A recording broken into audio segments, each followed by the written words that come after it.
On tonight's edition of The Overtime, MPA Baseball has gone off to a hot start. What's been the key to the Spartans' early season success? And an update on the newest Flagstaff section for next year. What does this mean for all three Flagstaff schools? And once again, both NAU men's and women's basketball teams made the Big Sky tournament, but it's never too early to look to the future. Who should we expect to step up for the Jacks next season? Spring football is already starting here at NAU. What storyline will garner the most whispers going into the spring game?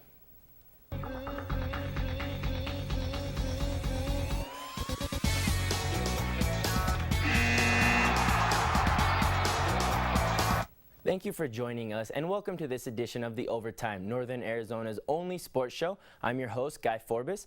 We got a lot to talk about tonight, and joining me is sports reporter Austin Davis. Thanks, Guy. It feels like, we haven't talked sports in a while, so it's good to be here with you. It has been a while, Austin, so I say we get right into it and hit our first topic of the night, and that would be the MPA baseball team. The Spartans have gone off to a really good start, including wins against Phoenix Christian, Ashfork, and Scottsdale Prep.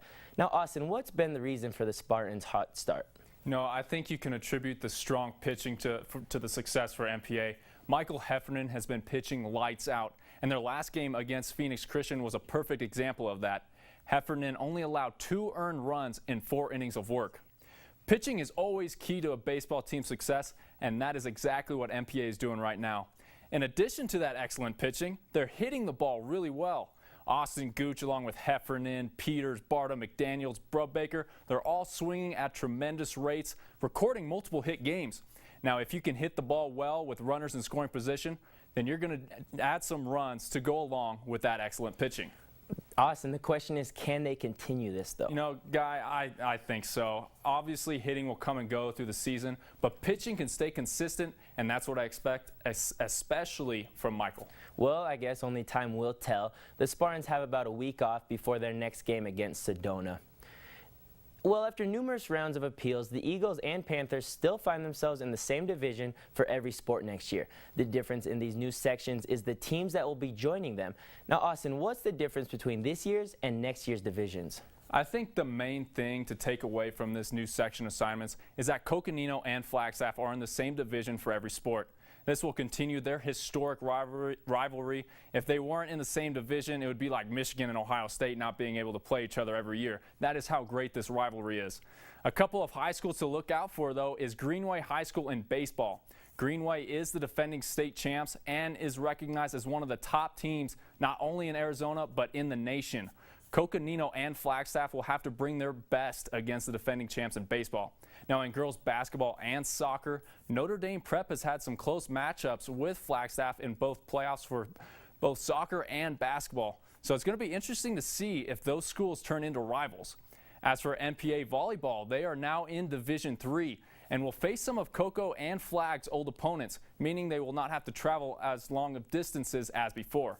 You mentioned Northland Prep. They'll move down to D4 in all other sports besides volleyball, and I think this will give the Spartans a huge advantage. They were D4 a couple of years ago, and they will face a lot of familiar small school rivals. And just a side note for those who haven't heard yet, Coach Ramirez will not be coaching the men's basketball team next season. And that could be a big loss to this school, where they reached the playoffs for just the second time in school history this past season with him at the helm. I wonder how this team will bounce back with the loss of Ramirez, so we'll see what happens when the season starts. We'll find out. Now, transitioning into college basketball, the NAU Lumberjacks made this year's conference tournament again. And I know you should never look too far into the future, but with 5 seniors graduating in May, who does Coach Murphy look at to fill those roles? Losing 5 seniors is definitely not a good thing for NAU, but I think those 5 seniors mentored some of the younger guys well enough. Chris Yonku is one player I see taking more of a leadership role in that guard position once Asim Dixon graduates.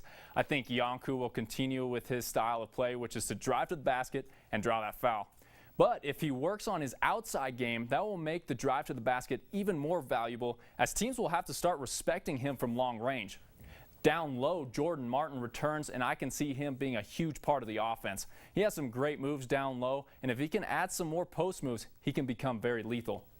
Another member of the team I can see becoming a pivotal part is Akko Kaluna.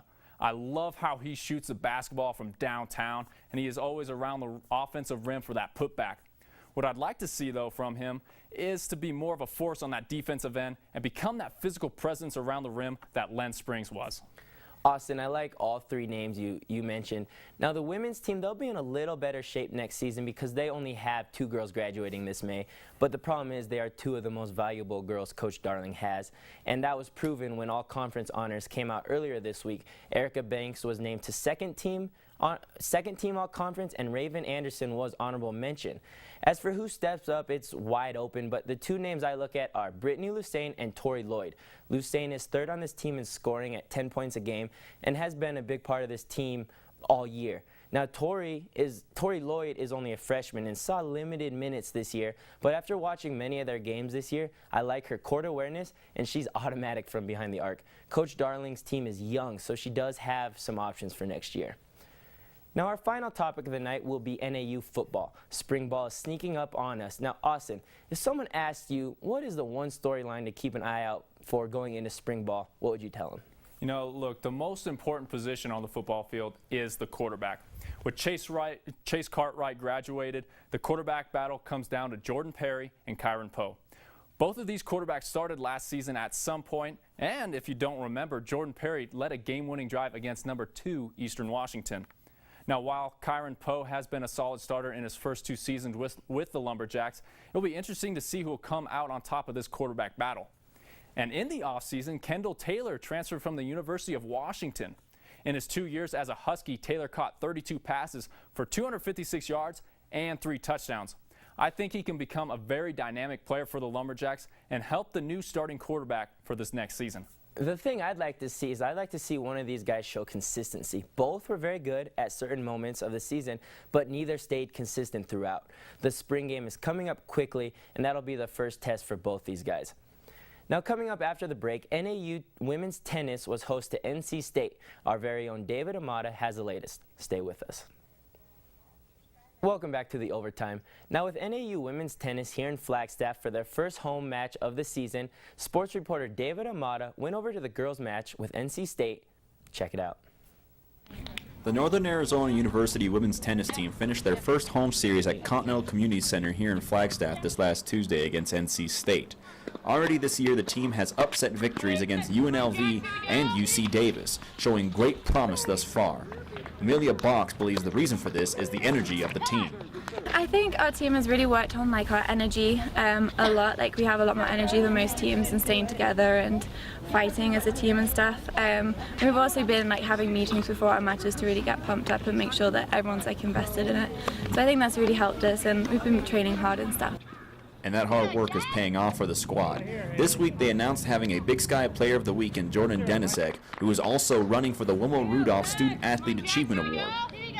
In February, they had Haley Roshin represent the team as another Player of the Week. And the victory against UNLV was the first win for the team against the Rebels since 1975. Coach Kim Bruno says the strength of the team is not in their serve or in their backhand, but how they choose to serve and represent the logo on their chest. I mean, honestly, I think we have a good character. I do. And I think, each individual really cares.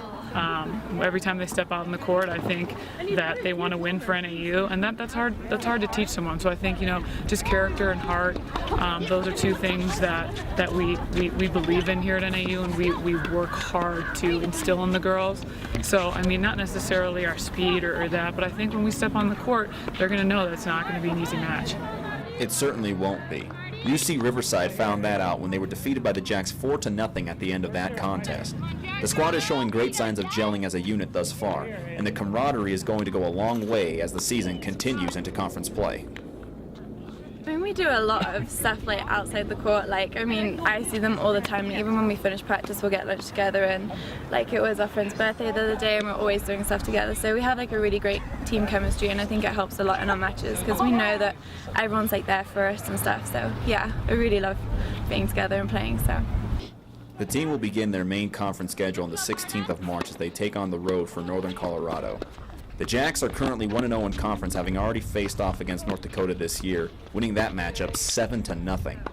Coach Bruno certainly likes the team's chances to make a lot of noise this year in the Big Sky. It's coming all together, all 6 of us in singles, all 6 of us in doubles, and taking care of our opportunities and the pressure points. That's it. If we can do that and stick with game plan A over and over again, we're going to be looking good going into Big Sky. For the Overtime and NAZ Today, I'm David Omata. Thank you, David. Now, Cody, you've got our weekend sports schedule. What's it looking like? That's right, Guy. We have another great weekend of sports, and I'll tell you more after this break. Stay with us. Welcome back to the OT. I'm Cody Cameron with this weekend sports previews.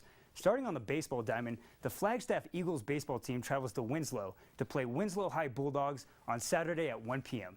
The MPA baseball team will host Williams High School Sunday at 4 p.m. Results for these high school games can be found at jackcentral.com. Moving on to NU athletics, the NU women's golf team will participate at the Rio Verde Invite starting Saturday morning and will continue play all through Sunday. NU men's tennis will play Marquette on Saturday at 9 a.m. The team will also play UNLV Sunday at 11 a.m. Both of these games will be held right there at UNLV. Results for these collegiate games can be found at nuathletics.com. And guys, that's all I got for this week. Make sure you go out there and check out your local sports. Back to you, Guy. We got spring break coming up. Yes. What do you got planned for it? I got some big plans. I get to go home. You go home, yeah, see your family? First time in a long time I actually get to go home, see my family, maybe watch some March Madness. I love March Madness, love basketball in March.